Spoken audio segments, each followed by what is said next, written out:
Yeah, she has an experience with an extraterrestrial, I suppose, when she's a young child, and it's an experience that sort of opens her up to this idea that the world is maybe not exactly what it seems, that they live among us, and she gets a glimpse of this organization. These two men in black appear at her home, and she sort of spends the rest of her life seeking out that organization, because now that she has this information that nobody else has, her parents were neuralized, they don't remember, it's really isolating. And so in some ways, the only place where she could be at home is inside of an organization that also has the same information about the universe that she now does. At this point in the film, he's quite accomplished in his universe saving and so on, and so he has an extra unhealthy dose of sort of ego and, you know, his sort of position and all this, and kind of works alone, doesn't need a partner, so on. Meets her and he's like, oh yeah, cool, you know, hello, just think young rookie, yep, no worries, and she ends up accompanying him on a mission, which he's sort of like, oh, what the hell, why not? And I think really kind of enjoys her company, thinks she's fun and so on. And then their sort of vastly different approaches to the work and their values and what they're doing and so on become apparent, and there's some healthy tension then, and they start sort of butting heads. But you know, there really is what I loved about it, a big learning curve for the two of them. I think, you know, there's for my character anyway, quite a sort of moment of self-discovery, and she sort of says, look a little deeper because I think you're missing or avoiding something, some bigger truth, and so they really kind of complement each other in that way, and yeah. I'm a huge fan of hers, so I was very nervous her first day, and I had a 40-minute commute to get to work, and I was sort of steeling myself for the journey and then fell asleep. And I literally arrived, and had a bit of, you know, sometimes we drool as humans, and I sort of wiped my mouth and opened the door, and there was Emma Thompson stood waiting for me. So I didn't even have a second to prepare myself to impress her, and she was so lovely, and we just had such a great time together. You felt like a working holiday? It did. It was part of the appeal, or one of the strengths in making this different, not feel like we were mimicking what had been done before. It just to aesthetically give it a different tone and feel, just by going to different countries, yeah. London and Italy and Morocco and Paris and New York, informs a sort of different attitude within the characters too. You know, you do react within your environment to the environment, and certainly, you know, when we've come from London in the back lot of the studio, and all of a sudden we're in Italy on the coastline, there's a whole different energy. Yeah. You know? And I love that, and it's just one of the sort of, you know, wonderful things about being an actor is being able to sort of globe trot around the place and have someone else pay for it. True.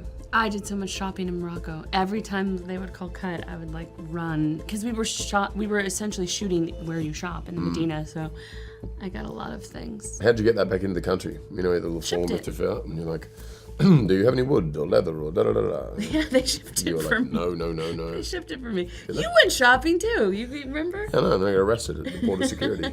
That wasn't for shopping. That wasn't for that, no. So Pawny's a little alien character who was a pawn.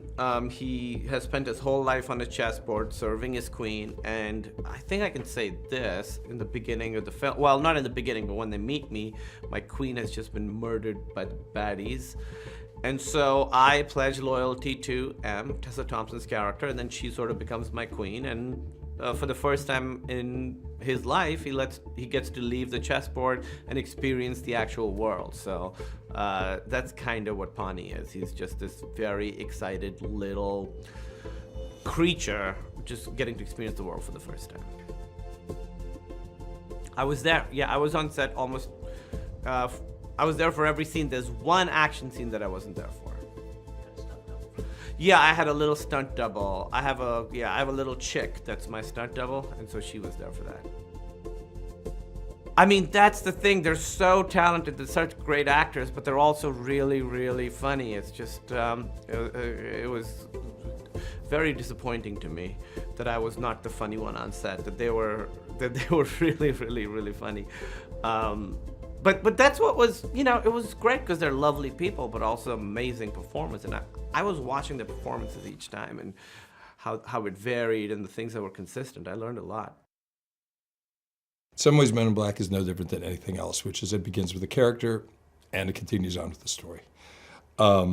We did feel that after the first three, that particular story had been told, and really the key to getting to this one was the character that Tessa plays, Molly, who becomes Agent M.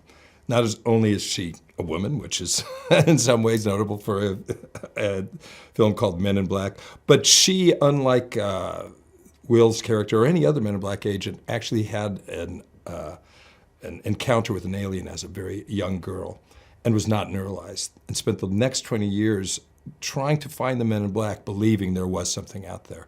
And it's strange that that changed the entire kind of energy of the movie in a really interesting way.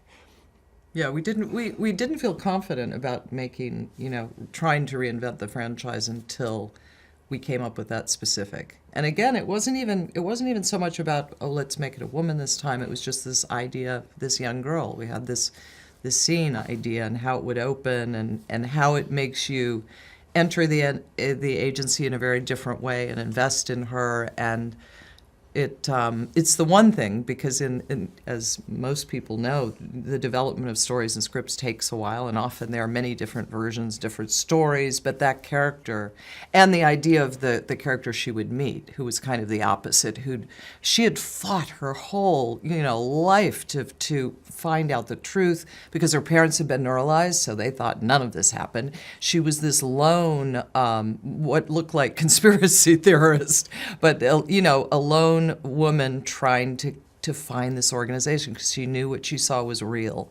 And it did. And the idea that Chris, we very quickly then come up with the idea that we would pair her with the male lead should be someone to whom it came very easily. It was a complete accident that he became a Men in Black. So right there you have some tension already.